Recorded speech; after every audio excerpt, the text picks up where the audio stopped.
It started as a tiny drop from the stars, cold, harmless, until it moved.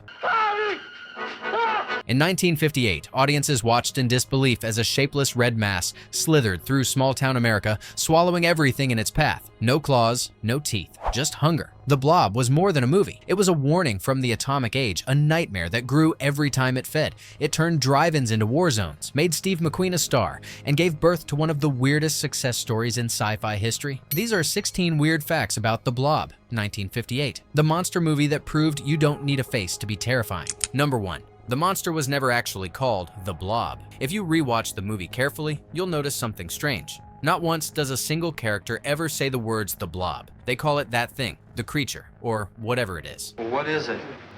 I don't know. But never by name. The title we all know came later, born from the marketing team that thought the Glob sounded too silly to print on posters. Inside the story, the alien mass stays nameless, just an unstoppable force that keeps spreading, swallowing, and growing. That little detail changes everything. It makes the terror feel less like a movie monster and more like something from a nightmare you can't describe. Because the moment you name a thing, it becomes smaller. The Blob never got a name inside its own movie, and that's exactly why it still feels bigger than life. Number 2, it was made for pocket change and became a goldmine. When the Blob started filming, it wasn't some studio giant behind it. It was a tiny independent production from Pennsylvania called Valley Forge Films, running on a shoestring budget of just around $110,000. The crew was small. Most of the cast were unknowns, and even Steve McQueen was still waiting tables when he got the part. They shot fast, reused sets, and begged local towns for extras. But that little movie about a red slime devouring a town went on to make more than $4 million, nearly 40 times what it cost. What? It became one of the biggest independent hits of the decade, and suddenly, everyone wanted to know how a cheap, gooey creature beat Hollywood at its own game. It proved that sometimes you don't need millions to make a monster, just an idea that sticks to people's minds like, well, the Blob. Can't you see it's a gag? Number 3. Steve McQueen was 28, playing a teenager. Before The Blob, Steve McQueen wasn't the king of cool. He was a struggling actor barely scraping by in New York. When he landed the lead role of Steve Andrews, he was 28 years old, married, and already balding a bit under that teenage haircut. The studio wanted fresh faces, but McQueen's raw attitude and quiet intensity made him impossible to ignore. He even turned down a weekly salary, gambling on a percentage of profits instead. A decision that paid off big when the movie exploded at the box office. The funny part is how well he sold it. With his nervous energy and serious eyes, No good, huh? Okay. Lock me up. McQueen somehow made audiences believe he was a high school kid caught in a nightmare. That mix of charm and panic became his trademark for the rest of his career. He walked onto that set an unknown actor pretending to be a kid. He walked away a legend. Number 4. The Blob itself was made from kitchen goo. For all the talk of alien meteors and cosmic horror, the movie's monster wasn't from another planet. It came straight from a bucket. The filmmakers used a mixture of silicone gel and red dye to create the Blob's thick, glistening texture. Under hot lights, the gel moved just enough to look alive, and by tilting miniatures or filming upside down, the crew made it seem like the Blob was crawling up walls and through windows. That simple concoction became one of cinema's most famous monsters. And here's the wild part. The original Blob still exists. It's been kept sealed in its old metal can, preserved by collectors and occasionally displayed at fan festivals. After all these decades, it hasn't rotted or dried up. It's just sitting there, waiting. Who knew the end of the world could come from a can of silicone and food coloring? Make them listen to me. There is a monster. We saw it again in Dad's store. It's bigger now. Number 5. It was almost called The Glob. Before the title The Blob ever hit theaters, the movie went through a few hilariously bad names. The original working title was The Molten Meteor, which sounded more like a science lecture than a monster movie. Then someone suggested The Glob, and that name actually stuck for a while, right up until they learned a children's magazine already had a comic strip by that name. So, with the clock ticking, the producers scrambled and changed one letter. The Glob became The Blob. Simple, weird, and unforgettable. It turned a goofy idea into something that actually felt menacing, short, punchy, and just alien enough to draw a crowd. Sometimes success is just one letter away from disaster. It's the most horrible thing I've ever seen in my life. Number 6. Hollywood didn't want it, so Pennsylvania made it. When producers Jack Harris and Irvin Yeaworth started pitching The Blob, the big studios wanted nothing to do with it. A faceless red ooze from space didn't sound like box office gold. So instead of Hollywood, the crew built their own mini industry in Phoenixville, Pennsylvania. The director was a local minister who made church films, the camera team came from nearby TV stations, and the extras were just townspeople who showed up for $5 and a sandwich. Even the famous Colonial Theater, where the Blob crashes a movie premiere, was a real neighborhood theater, and it's still there today, hosting fans every summer for Blobfest. That small-town setting became the film's secret weapon. The streets, the diners, the hardware store, they all looked real, not staged. The audience could see their own neighborhoods reflected on screen. It wasn't a slick Hollywood apocalypse. It was a slice of ordinary life being consumed by something extraordinary. That contrast made the fear hit harder. In the end, the Blob proved you don't need studio lots or palm trees to make movie history. You just need heart, a camera, and a town willing to scream on cue. And we'll do it just like you said.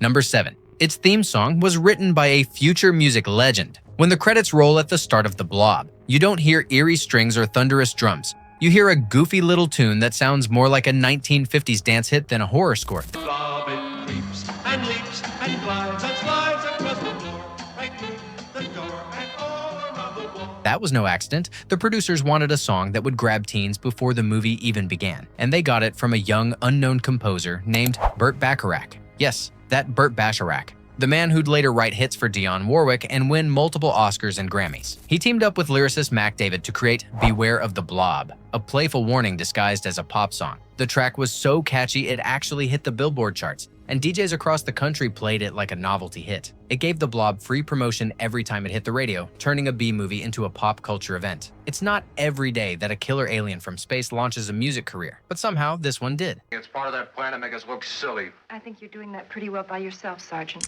If you're loving these weird behind-the-scenes stories, don't let the Blob swallow this video before you hit subscribe. We drop new classic sci-fi deep dives every week, the kind of stuff Hollywood wishes you'd forget. So grab your popcorn, hit that like, and let's keep rolling before this thing oozes into the next fact. Number 8. The Blob's attacks were just camera tricks and gravity. There were no animatronics, no puppets, and no digital effects, just clever illusions. To make it look like the Blob was oozing up walls or creeping through doorways, the filmmakers used a mix of miniatures, glass sets, and tilted tables. They placed the silicone creature on small models and filmed it as they slowly shifted the set, letting gravity do all the work. When played back, it looked like the Blob was alive, crawling and swallowing everything in sight. Sometimes, the monster wasn't moving at all, the camera was. They'd tilt or rotate the frame so it seemed like the Blob defied gravity, and then add red lighting and smoke to hide the trick. It was low-tech movie magic, born from necessity, and it worked far better than it had any right to. Who needs computers when a little silicone and smart camera work can still give you nightmares? Number 9.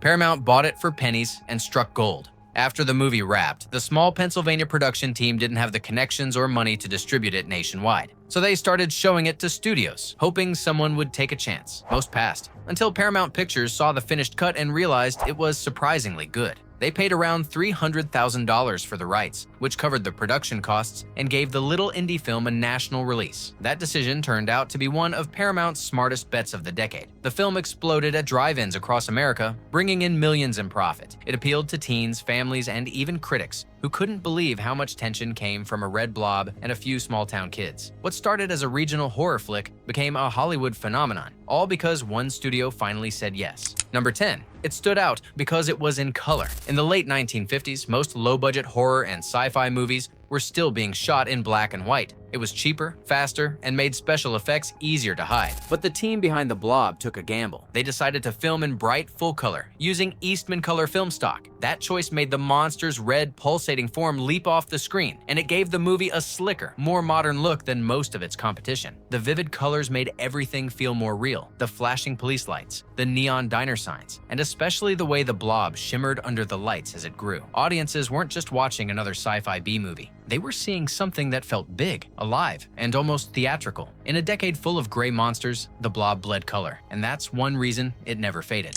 Number 11. Steve McQueen was secretly smoking on set. Even though he played a clean-cut teenager, Steve McQueen wasn't exactly a rule follower behind the scenes. During filming, he was a heavy smoker, but the production didn't want their teen hero lighting up on camera, so McQueen got creative. In one scene, if you look closely, you can spot a faint trail of smoke rising behind him. He was holding a lit cigarette just out of frame, hidden behind his back, trying to sneak a puff between takes. The story became one of those small but perfect bits of movie lore that fans love. the kind of human detail that breaks the illusion. Here was this future Hollywood icon, pretending to be a kid saving his town while still trying to sneak a smoke like one. Even in his first starring role, McQueen couldn't stop being effortlessly rebellious. Number 12. A tiny calendar accidentally froze the movie in time. If you look closely during one of the police station scenes, there's a small desk calendar sitting in the background. The date on it reads July 1957. The year the movie was filmed, not released. It's such a tiny detail that most viewers never notice, but it quietly locks the film in its real moment of creation, like a hidden timestamp from the set. That simple mistake happened because the production was rushing to finish scenes before losing their borrowed locations. They didn't bother changing props or background items. They just shot, packed up, and moved to the next spot. For a movie about an unstoppable force swallowing time and space, that unintentional mark of 1957 feels strangely fitting. One forgotten calendar page turned into the movie's secret signature, a quiet reminder of when the Blob first started to roll.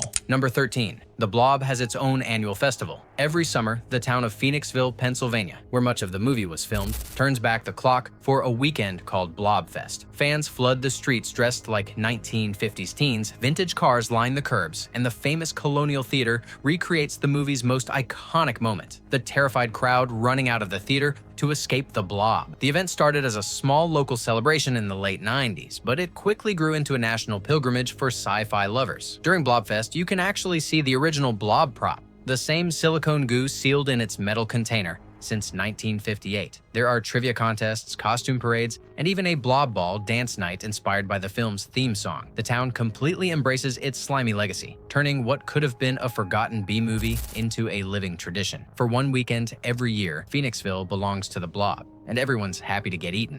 Number 14. A religious film company accidentally made a horror classic. Before The Blob, the team at Valley Forge Films wasn't making monster movies at all. They were producing Christian educational films for church groups and Sunday schools. Director Irvin Yeaworth and his crew were used to shooting morality tales and family-friendly lessons, not alien invasions. But producer Jack H. Harris had a wild idea. Why not take that same small, trusted team and make something that teenagers would actually pay to see? He convinced them to swap sermons for screams. The result was surreal. A group of church filmmakers shooting scenes of chaos, panic, and melting people in a tiny Pennsylvania town. Between takes, the same crew that once filmed Bible lessons were creating drive-in terror with buckets of red goo. The irony wasn't lost on anyone, but their discipline and precision were exactly what made the chaos look real. In trying to make a quick crowd pleaser, they ended up making history. From faith-based films to full-blown fear, The Blob was their most unexpected miracle. Number 15. It defined the teenage monster craze. By the late 1950s, Hollywood had discovered a new kind of audience. Restless teenagers packing drive-ins every weekend. Most horror films still centered on scientists or soldiers, but The Blob flipped that idea.